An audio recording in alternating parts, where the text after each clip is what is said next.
Hey, let's go. Thank you for joining us again as tonight. Let's call it Hammock Bone Wednesday. More on that coming up as Mike and I conclude our positional previews with the starting and relief pitchers. As it is that time, folks, pitchers and catchers have begun reporting for spring training and a hot stove update. But before all that, as we always do, we ask you the question, where else would you rather be than right here? Right now. You okay over there? I think I just cracked my hamate bone. I was going to put a splint on, but I took a nap instead. You're looking live at our split studios. This is Fantasy Baseball Now, episode 73, part of the ballnine.com podcast network. Sup? Nothing's up. I mean, pitchers and catchers reported yesterday, and it's newsworthy already in Major League Baseball. By the way, follow us at ball9.com, subscribe to our YouTube channel, smash the like button, do anything. We're getting desperate. There's the big man. Yeah, pitchers and catchers report, and first thing I see is Spencer Schwellenbach, 60-day DL. Yep. Next thing I see is that Zach Wheeler is probably going to be in the rotation in April. Yeah. Third thing I see is Blake Snell will probably start the season on the injured list. Fourth thing I see is Garrett Cole is ahead of schedule, but probably won't join the rotation until May, maybe June, just to be safe. Holy smokes. I'm sure the big man in Massachusetts is reveling in the Caleb Durbin for Kyle Harrison trade. The centerpiece of the Rafael Devers deal. The centerpiece of the Rafael Devers deal dealt 4 months later, 5 months later. He did better. They're better off. Durbin's a good player. But who are these guys throwing batting practice for the D-backs and the Orioles? You trying to own the plate, mark your territory in early February? Yeah, and maybe Francisco Lindor should stay off the sandlots down in the DR as well. So there's been many fractured hamate bones. Probably the first time we ever heard of it was when Mike Piazza got ripped in the hand and broke his hamate bone. So I couldn't help myself. I had to research what this thing really is. So it's literally like right below on both hands. It's right below your knuckle on your pinky finger, and it really is about as useful as an appendix. However, when it's hurt, it hurts, and a lot of times, what I'm reading is a lot of times it's the stress of swinging over and over and over again that is causing these injuries. It's not necessarily getting hit by a pitch. Okay. It's all of a sudden finding discomfort in your hands. They do an MRI and they're like, yeah. So it used to be they'd repair it. Now they're just removing the damn thing. And then it's 4 to 6 weeks after removal of that bone that the tendon should be fused and back together and way to go. However, there's a power reduction for a period of time. Yeah. It takes a while to get the power generation back. And that, for the guys we're talking about, Carroll, who was 30-30 last year, Lindor, who was, I think, 32 home runs, and Jackson Holliday was starting to show some power. That's a big red flag on draft day. It is, and here's why. I thought, sorry, big man, I thought Carroll and Holliday got hit by pitches. It's a red flag because they're not going to get any spring training either. Well, first of all, back to the Baltimore, who's throwing pitches in Baltimore. If it's anybody from their starting rotation, they're not hitting anybody. They're putting it right down the fucking middle with no movement on it. So, and that's why these guys are fracturing their hamate bones, because they're swinging out of their rear ends. Robert? So if you take look, Lindor's still highly drafted. I would think Carroll, maybe not first round now, but second or third. Right. But Holiday's the guy that I'm really intrigued by, because if you're in a dynasty league, he had some value. But go back to last year, Zach Geloff got hurt 10 days before the season opener, and he was dog shit all year, and he lost the season. He proclaims himself healthy, however, this so year. What is Jackson Holiday now if you're in a 1-year league? Because he hasn't fulfilled the promise everyone says he has. And now are you going to take a flyer on him? I'll tell you who it makes more valuable in Baltimore. Jordan Westberg. Because by the time Holiday gets back, Westberg's going to be second and third base eligible, and having him as a flex at two positions is going to make him more valuable. Not that he wasn't anyway. I'm big in on Westberg this year, but it really hurts the Diamondbacks. I mean, I guess they could put the worst defensive shortstop in the history of modern baseball back at short for a period of time in New York. So they do have some coverage because Bichette can play there. And they got 38 other middle infielders. They'll go out and trade for Jeff McNeil. You could help. Oh, you're welcome, big man. I'm glad I wish everybody I wish we had like 800,000 subscribers to this thing, and none of them were from our league. That would be much. That would make these things more.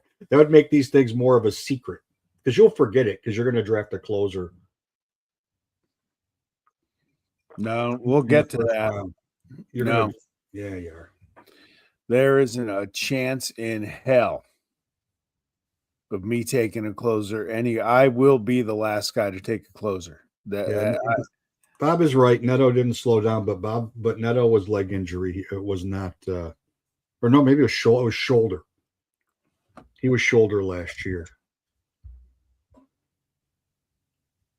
I don't know.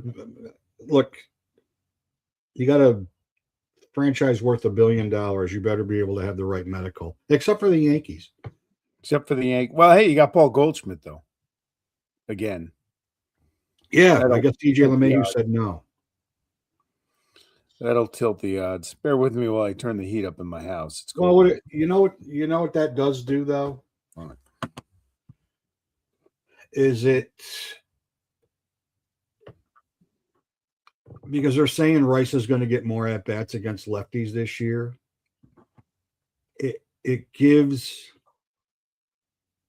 them a right-handed bat against left-handed pitching if they want to give Wells or Rice the day off. Yeah. Because they don't like the matchup, or just to give them a day off. And it gives you a platinum glove first baseman as a defensive replacement in the late innings that you didn't have. And I totally forgot, though he doesn't really have any fantasy value, is that Oswaldo Cabrera's back and he's 100% healthy and ready to go. Yeah. So there's 3 positions that you can fill as well. I mean, they're going to need to figure. I mean, I guess Schumann's the pickup to back up short until Volpe gets back in. Maybe never, but not till the end of May. What about Ozuna to Pittsburgh? I thought that they finally found someone to take their money. I heard that the Pirates had inquired about whether Julio Urias had been reinstated by Major League Baseball.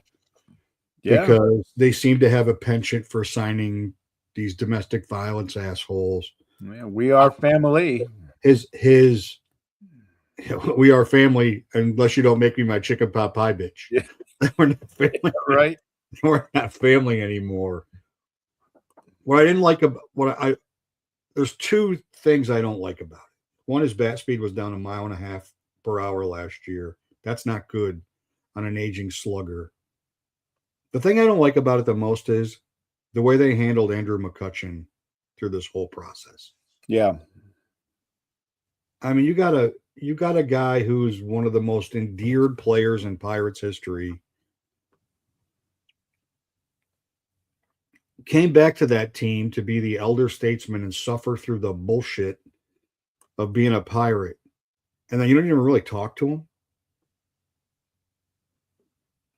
Like, you don't even talk to him about if there's a plan for him. And on top of that, they're going to keep Jack Sawinski, who should be playing in a fucking beer league in Idaho and working in some potato factory instead of being in Major League Baseball. And he's not a good fielder on top of that. So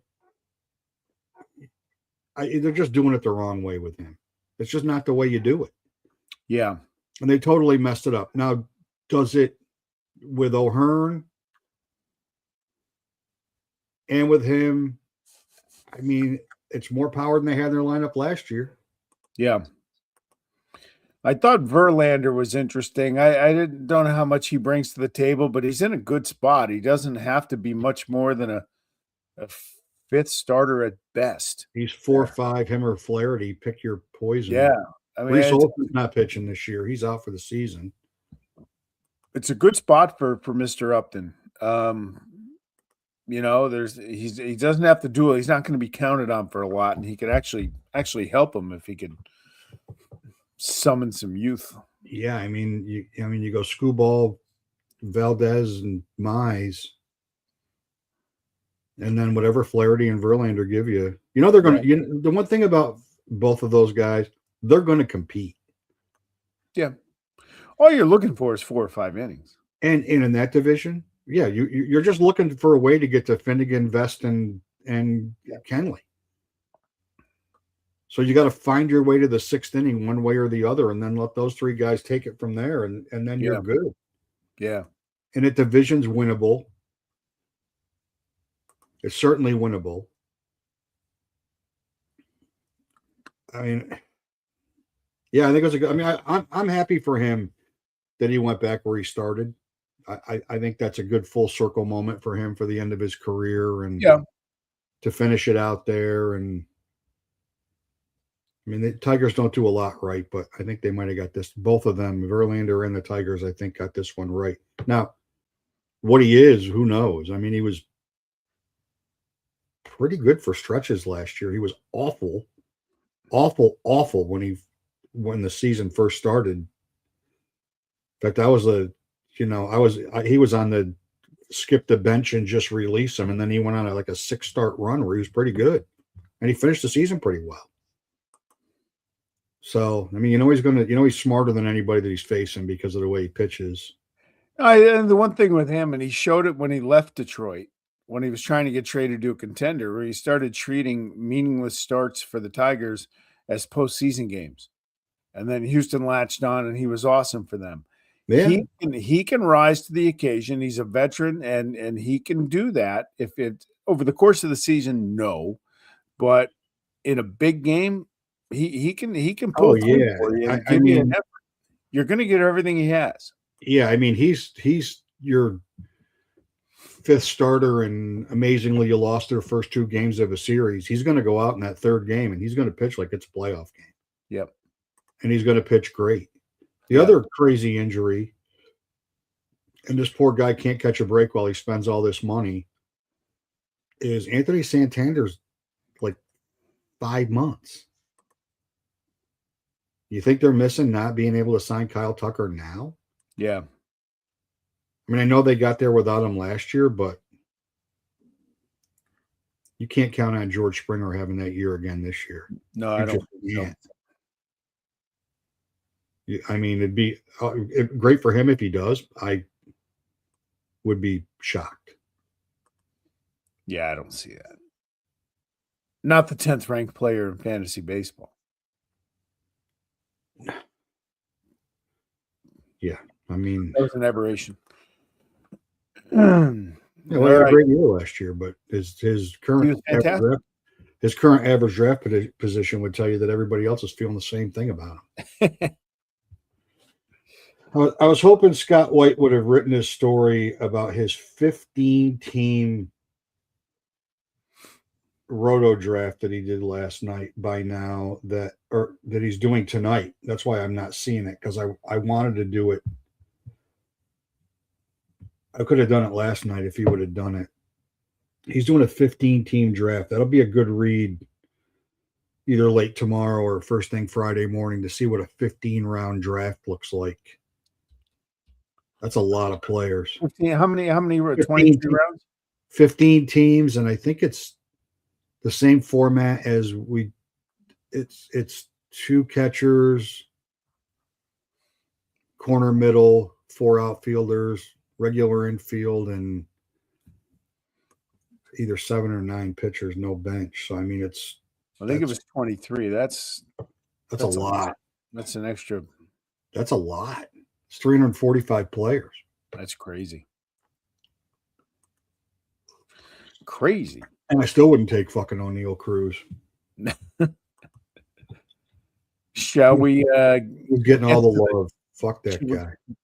Start with the starting pitchers. We can't start with the starting pitchers, and we'll start with your starting pitchers. At first I went with Skubal, and I'm like, you know what? No, Skubal's been so good for 2 years. You've been pretty good. What you're going to get. Yeah, that was pre-Schwellenbach injury news. Yes, I think Skenes gets better and better, and he'll get better than he did last year, as great as he was. So I put him number 1. I'm interested to see what you did with him.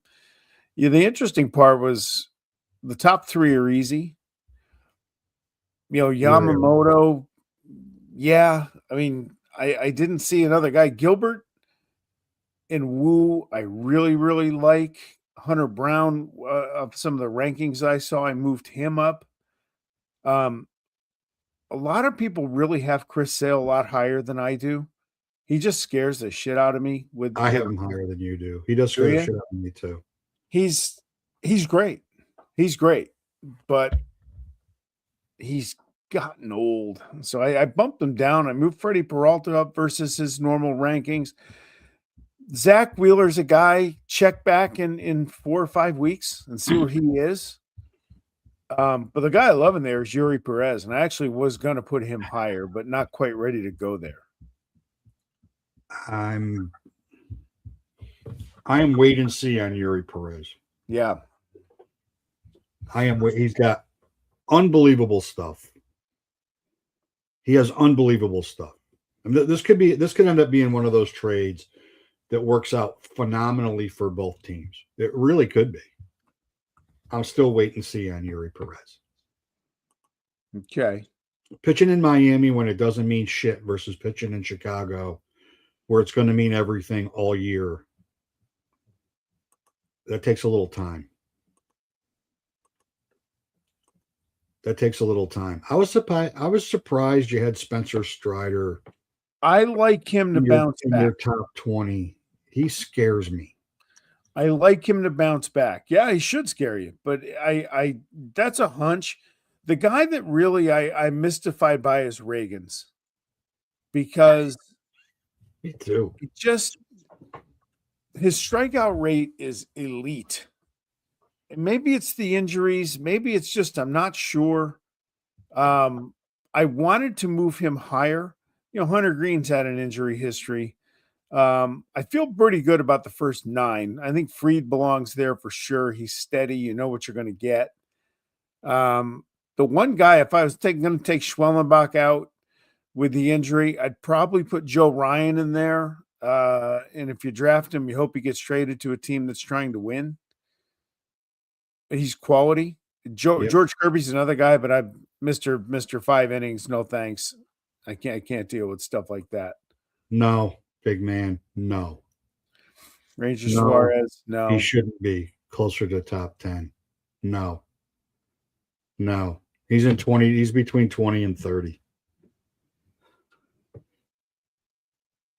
I can't believe I'm going to say this out loud. I'd take Sonny Gray before I took Ranger Suarez.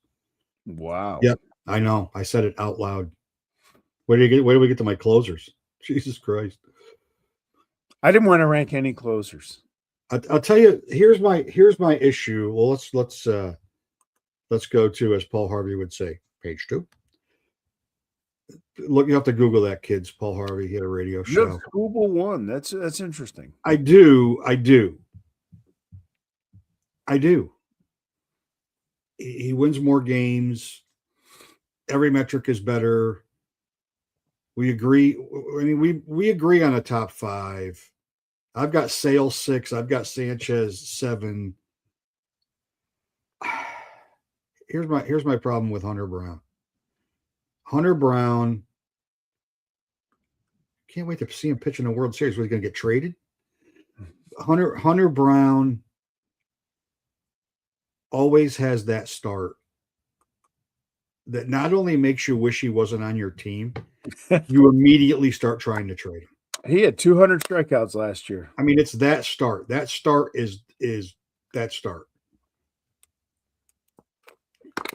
So we're pretty. I mean, I've got Fried lower. I don't know why. I do. I mean, DeGrom scares me. Of course, I've got Ryan at 15, Peralta, Schrombach, and then I got 3 guys that you didn't have. So I can't believe I have an Oriole pitcher. But you look at Kyle Bradish, like across the board, like, and I'm not just talking about like roto stats and head-to-head stats. Like, you look at metric stats, he's closer to the top 3 than you would believe. I love Luzardo. I was way right on him last year. And Brandon Woodruff's healthy. And he's going to be the ace in Milwaukee. And his velocity was down last year coming back from injury. He looks like he's healthy and will probably be opening day starter unless he gets hurt again in spring training, which is again possible. But he had an oblique at the end of the year that kept him out of the playoffs, but he's healthy. And they'll slow play him a little bit in spring training, but he looks, I mean, he doesn't give up any base runners. He gives up very few runs. He's also pitching for a contract. Everything about him lines up to him having a really good year this year. So neither of us have Blake Snell. No. That's pre-injury news too. He Neither of us sucks have the first half of the year. He sucks. Neither of us have any of the hot and fresh rising.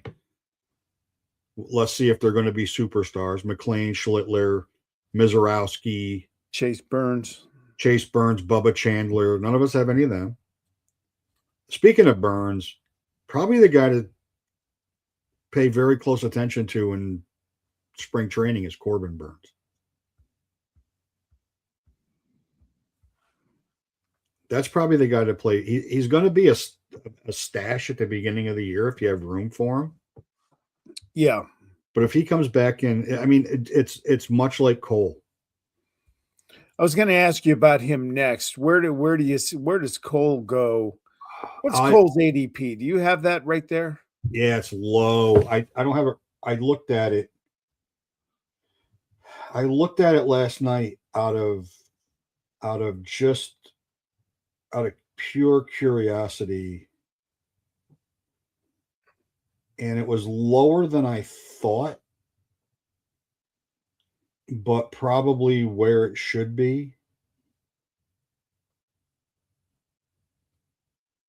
He is currently at 292.86. That's 480 leagues on NFBC. Wow. So 292 is round 25. Wow. That means so he's gone as high as 126 and he's gone as low as 369. Wow. That's crazy. What about Christopher Sanchez? You're the Philly guy. He was unbelievable last year. Yeah. I mean, he was unbelievable last year, but until Wheeler got hurt, he was their number 2 starter.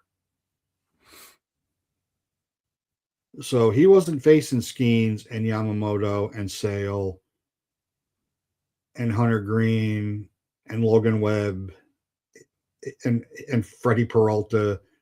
He wasn't facing those guys. But he still gave up nothing. I mean, he deserved, I don't know about unanimous, but he certainly deserved to be second in Cy Young. He had a tremendous year. I feel like people are down on him. But like I would think he would be closer to Yamamoto in ADP than he is, but there's still, I mean, you're still talking about with both of those guys, with Yamamoto, Gilbert, Sale, Sanchez, and Brown, you're talking early 3rd to the beginning of the 4th round. And that's probably right. And in all the drafts I've done, and on all the mocks we've done, that's about right. Like they're not going early. I think I took Yamamoto in the 2nd round in one of the drafts because in a head-to-head because Skubal, Skenes, and Crochet went in the 1st round. Yeah. They all went in the 1st round, and I took them in the 2nd a little earlier. So I don't know. I'm always of the mind that you can build a pitching staff because you can. You got injuries play a much bigger part. Guys coming back from injury, guys that found another pitch. Yeah.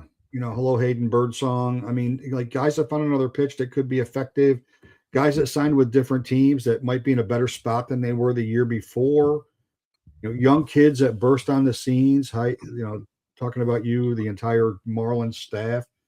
I mean, Shane McClanahan looks like he's healthy. That's another, like, if he's fully healthy, he might be on this list. Who just missed your list? I gave you a few of mine. Who just missed on yours? Strider just missed. Not by Strider definitely just missed. I love Andy Abbott, man. I don't know why, but I do. I mean, I really think he's going to have an even. I really think he's going to have an even better year than he had last year. And he had if the Reds can find a way to hit with Green, Abbott, Burns, and Lodolo, if they're all healthy. Yeah, that's going to be a heck of a division. I agree. I mean, Kirby, I considered Kirby. I considered Chris Bubik. I had Dylan, believe it or not, I had Dylan Cease. And then I replaced him with Woodruff just because I didn't want to get into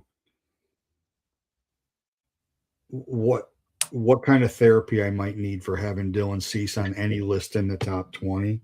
It's called whiskey. Yeah, well, that's true. And then the other guy that I think the other guy who, I mean, he didn't pitch, almost at all last year is Michael King. Yeah. He strikes out a ton of guys. And he pitched really well in San Diego, and he's still in San Diego. I mean, I didn't have the new Rocky edition. The Rockies decided to go out and add Jose Quintana. We knew he'd land someplace. I didn't find the new Sacramento A's edition, Aaron Savali, on my list anywhere. Yeah. He didn't happen to make it. I mean, there it is.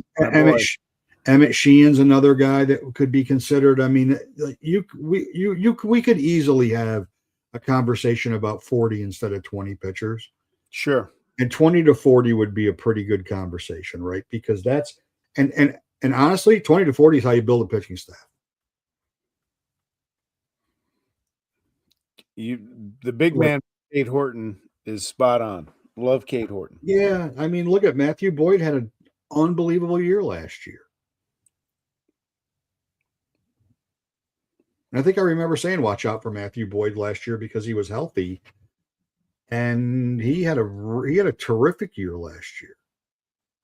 So now you add Perez, and hopefully Imanaga figures it out, and all of a sudden, their pitching staff's pretty good. Like, yeah, we're 20 to 40 breaks is when you reach inside 20 to 40 instead of taking what's in front of you because you don't like Sonny Gray. That'd be me. I'm talking to myself right there. Or Kyle Bradish is sitting there, and I'm like, I can't take this asshole because they're going to suck. And I should have taken him. Yep. Trevor Rogers. Another one. Sagano signed with the Rockies as well. That'll go well. He in that 3.2 strikeout rate per 9. Yeah, per 9. It's a ground ball pitcher, though. I think the guy I'm going to probably pay the most attention to in spring training is Grayson Rodriguez. Yeah, I still don't get why the guy I'll pay the most attention to, like velocity, stuff, health. I don't care where he pitches. I want him to be healthy and have a phenomenal year because Taylor Ward's not going to, and I just want that to be one more confirmation that they just don't have a clue what they're doing in Baltimore. That's always fun for me, but like these hype guys, you want them to be good. Like you want them to live up to the hype. It's more interesting than they do. Yeah, for sure it is. Like you don't want them to come up and be terrible. Son of a bitch. Isn't it past your bedtime? I know. Aren't you watching the Knicks? Why aren't you watching the Knicks and the Sixers? All right, let's go to closers. This ought to be fun. All right. While he's calling that up, look, let Uncle Pugsley help you out. All right. Reason number 1 of 8,212 that I finished last was because I chose a reliever with my first pick. Pick 12 in our draft, round 6. We keep 5. I broke a decades-long rule of being the last one to draft closers. Don't do it. They're not worth it. They're all a dime a dozen. Half of them end up halfway through the year, suck. The other half get traded and become setup men. You maybe get a 10 or they start gambling on their first pitches. Yeah. And get sent home and excused for the rest of the career. They're not worth it. And especially if it's a league that doesn't factor in blown saves. If it's a league that blown saves is a problem, okay, I'll give you a little bit of leeway there.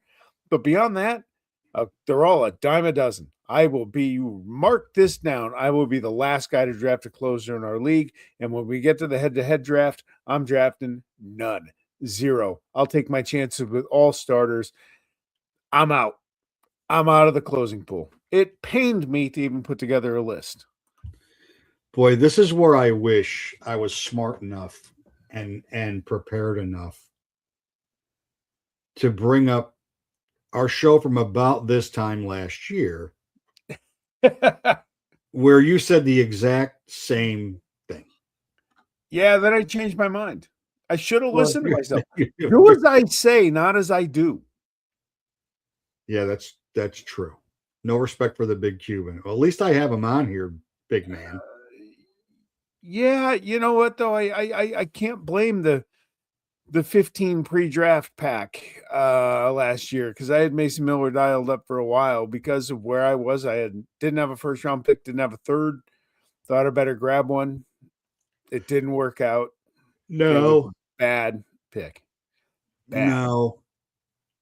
No. I mean, we have all the same guys in different order, close to each other, pretty much all the way around, except you've got Rizal Iglesias, who I believe won't be the closer at some point, and Suarez will be, even though he was tremendous in the second half. Yeah. And you've got Ryan Helsley, who, like in St. Louis, he was great. It was great. Look, he just got the stench of that blue and orange on him, and he choked just like everybody else in that organization always does whenever they have to. We get later in our draft, and I'll come away with Ryan Helsley and Emilio Pagan, and I'm fine. I'm good. There's my two. Yeah. See ya. It's like Carlos Estevez. He don't strike anybody out. Every save opportunity is a half a heart attack. Yet he doesn't blow any saves, and he gets a save. Yep. So, like in that stat alone, he's going to compile numbers, and they're in tight games all the time, so he's going to get used. The way Devin Williams was from August 1st of last year until the end of the season, he could have a really massive year on an 81 win team. He could have a really big year on a team that's going to win 81 games. How much did it pain you to type Aroldis Chapman's name? It didn't pain me at all, to be honest with you. He's a pirate and a red. So neither of us have Jeff Hoffman. No, he led the league in homers allowed. He's a roller coaster ride. He is a roller coaster ride. Shaker High School, Latham, New York. Pete Fairbanks in Miami is an interesting get. Danny Palencia in Chicago is an interesting get. And Mr. Tony Sir Anthony Dominguez for the White Sox, also an interesting get. Also an interesting get. I mean, until AJ Hinch says definitively that Kenley's the closer in Detroit, too many options there for me to get super excited about him. I would think Jansen will end up winning that job. But in a league where in a head-to-head league where holds are a category, taking Vest and Kenley is a pretty damn good strategy. Yes, it's a pretty good strategy because you're going to get one way or the other. You're going to get one or the other.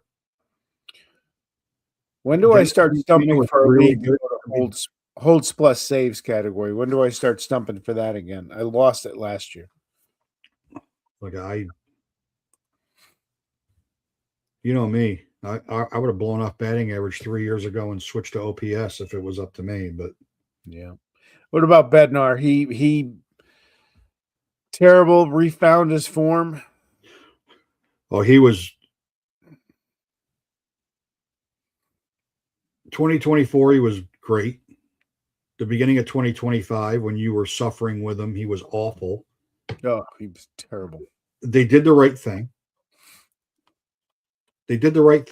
Right? They sent him down. Once he got called up, he didn't give up squat. And he didn't go up squat when he got traded.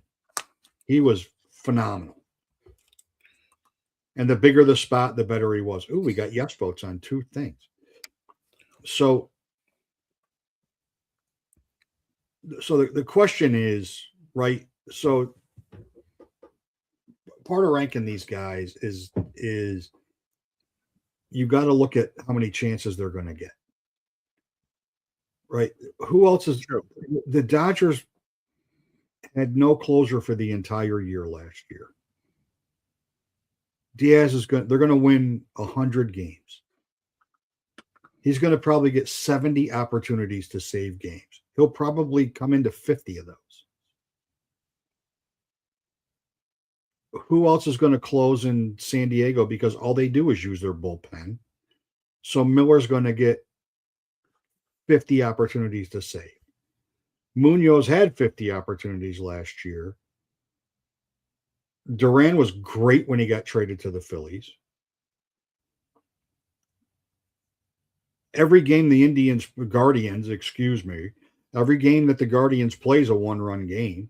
So they're going to, every ninth inning, he's going to have to be available. Yeah. Hader's hurt.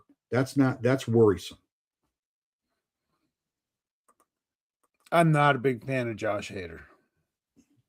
He's injured, and he's like, they're slowing him down. He may not start the season. They're scuffling a little bit in Houston, which is sad, very sad. That's too bad. Garbage. Very can. sad. I mean, with Chapman, do you trust anybody else in the Red Sox bullpen? They only showed you all year last year that they sucked, except for him. Their bullpen was awful. I mean, Helsley's going to get chances to save in a 13-11 game. They'll be in all those. Yeah. The Royals play a ton of close games, so it's really a matter of opportunity. Is like it's not just how many games you think that team is going to win. Is that are they going to be that's why I didn't rank Iglesias, because Suarez could get half the saves. And this, it's Suarez and Iglesias, Veston, Finnegan, and Kenley. And Kenley. I mean, it's, who knows, in Tampa they're going to go bullpen by committee, it looks like.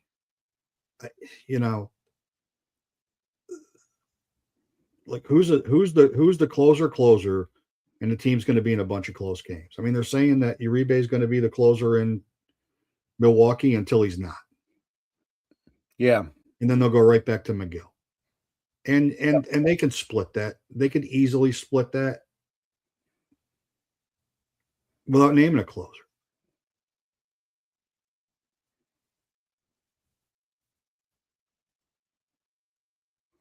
I'm just taking a quick list at some of these names. Oh, there's some interesting guys. Ryan Walker, Griffin Jacks. You got to see how they make out. Uceda in Tampa. You just got to see how it goes in spring training, I guess. See who wins the job. Right. I mean, it could be Alexis Diaz in Texas. Yeah. Like, I mean, it could be Alexis Diaz in Texas. Like, wow, that's not good. That's not good at all. As a matter of fact, that's bad. Yeah. Nobody knows who's closing in Arizona. You could get another year of the Daniel Palencia experience in Chi-Town. Yeah, I mean, he's already been named a closer. Yeah, that's scary. I mean, well, their whole bullpen left. So they didn't really seem to address that. They didn't do a great job. They really didn't do a great job in addressing that even a little bit. It's typically with us, we have a 5-person bench. My typical strategy is I have one extra outfielder. I don't want a third baseman as my bench player. I have a third baseman, that's it. 4 pitchers. Typically have an extra closer in the background, or if you got a volatile guy, go handcuff him with somebody and go get the setup man who could get moved really easily. A volatile guy. These guys blow up. They blow up. That's why they definitely blow up. They're relievers because they're not good enough to be starters. That's why you make them a reliever. Well, the thing that's interesting is like when they get hurt, because that happens. And then you put all your eggs. That's the other danger of drafting a closer. It's pitchers in general, right? And when they get injured, it's not an hour. It's it's not, hey, they're going to miss 3 games because they got a little leg injury. Like they're going to be there a month at best. And when they get injured, and you've got all your eggs in those baskets, like you decide to go early, and you're like, I'm going to get Miller and I'm going to get Cade Smith, and that's going to be my first 2 picks, and I'll have saves locked down, and head to head, I'll get 3 saves a week from each guy, and I'll kill everybody. One of them gets hurt, or Cade Smith decides that he's not a closer because he only did it for. And he only did it because Class A won $5,000 betting that he would be the closer if he got suspended. Yeah, it's a volatile group. I mean, but here's the hard part. You look at this list, I feel pretty good about most of them if they're on my team. Oh yeah, But yeah, check back August 1st, and you're like, "What the hell was I thinking?" yeah. But when you're looking at from Miller to Cade Smith, that's the fourth round. I mean, that's pretty much the fourth round. I mean, that's like, are you taking a closer in a fourth round in an open draft? Yeah, you know what? If you're in a league with me, please do. Please do it and knock down good players to me. The first, the first head to head that we did, I took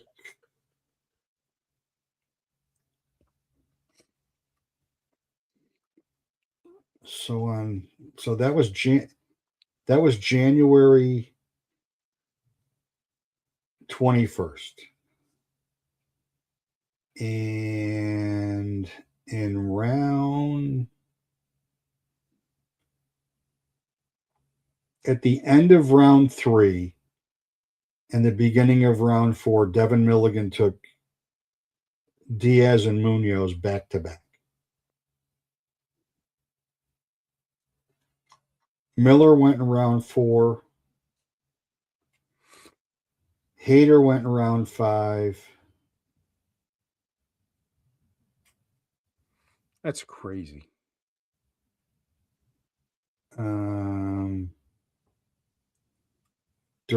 went in 7. Smith went in 7. Chapman, Bednar went in round 7. And I took Bednar at 83 and Devin Williams at 86. I mean, that's a long time. So that's head to head. In the regular roto, this is January.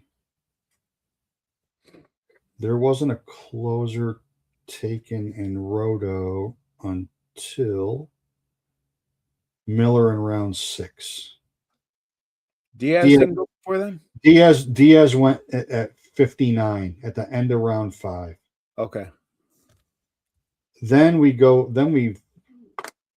forward a month, or not quite a month. Oh no, that is the 126. The early head to head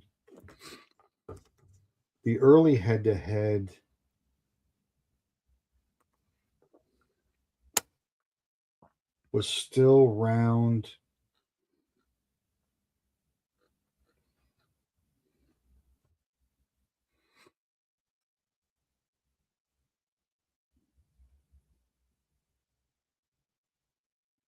Wow.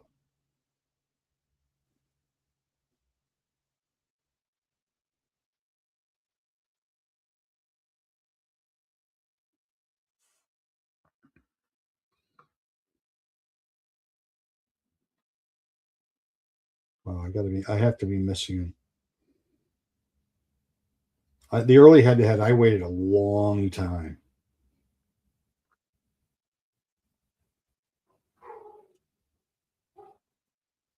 Jesus, what the heck?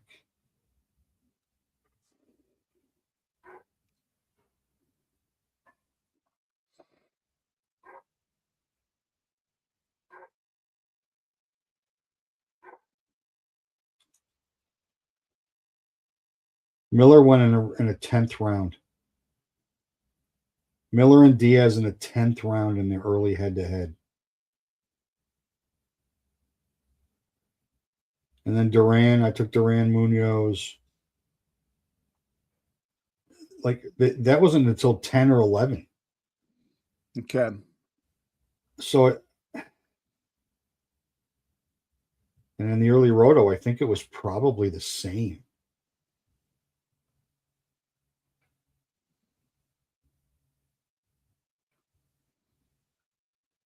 No, he didn't fill it. So I'd have to look it up. But taking them early. Taking them early is dangerous. Yeah, please do it. You're in my league. So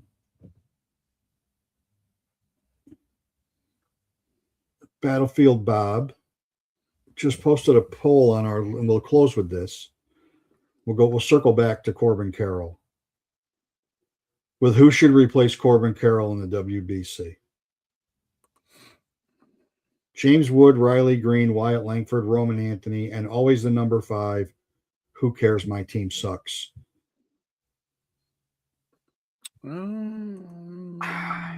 I think it has to be Riley Green.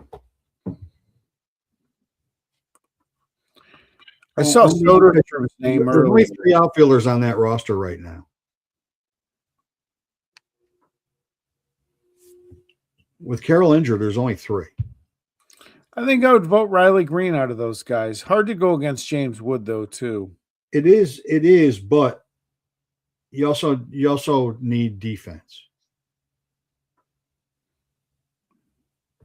I mean, you also can't forget that you got to take defense into consideration, and if you're going to replace Carroll, you might as well replace him with a like defensive player, and Riley Green's the best defensive player of those 4. I'd like to see. It's probably too early for Roman Anthony. I'd like to see him on that team, though. Yeah, I'd like to see him in that setting. Even though he is young, I would like to see him in that setting. Just to see what he would do with that group of players, because I think he would. I don't think he would be intimidated or overwhelmed by it at all. Makes me sick to my stomach that I'm that far in on Roman Anthony, but I am. I don't want him to be good. He's, by all accounts, he's gonna be. But he's gonna be. All right. But he's going to be. And I did read something today that made me feel worse about I think Jaron Duran's going to have a big bounce back, and that is that he may be in a semi-platoon against left-hand pitching. That's interesting. It's very interesting. What's next up for us next week? Next week is AL and NL East preview. All right. Though, given the fact that we're a little bit behind, we may there'll be some kind of preview of some teams next week. Gonna leave you hanging. It's called only the American. It might be all American League. It might be all National League. It might be AL and the East. There will be some kind of preview, unless we cross one of these future shows off our list, which we could do. Yeah, we'll figure it out. All right. So until then, plan next Wednesday. We will plan next Wednesday. Could be Tuesday. Most likely Wednesday. Could be Tuesday. We'll settle down. Once high school basketball season ends for me, Tuesdays become a lot easier. Yeah. And the last piece of advice I'll give for our viewers tonight: don't get your significant other a vacuum cleaner for Valentine's Day. No. Or an iron. Like those are Christmas presents. There you go. All right.